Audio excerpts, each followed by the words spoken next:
Hello mga kasisi, itago niyo na lang ako sa pangalang Teen. 28 years old, taga Cagayan.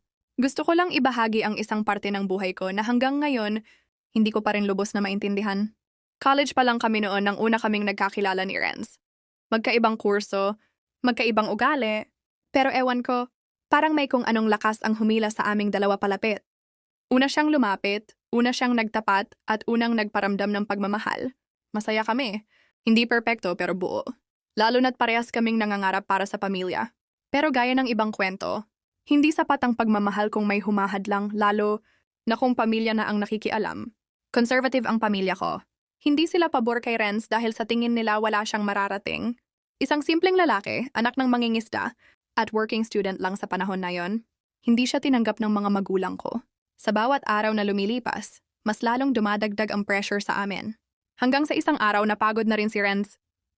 At tuluyan siyang nawala. Walang closure. Walang usapan. Bigla na lang siyang hindi nagparamdam. Umasa pa ako ng ilang buwan pero kalaunan tinanggap ko na rin.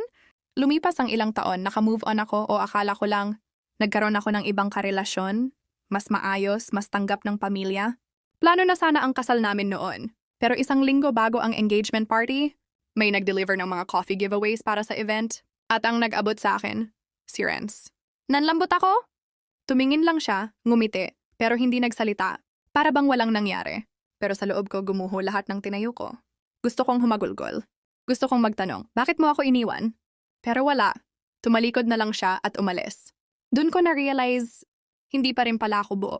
Minahal ko ang bagong kasama ko. Oo, pero iba pa rin pala ang sakit ng naiwan ka sa ere, nang walang kasiguraduhan. Hindi kami nagkabalikan ni Renz. Hindi ko rin tinuloy ang engagement.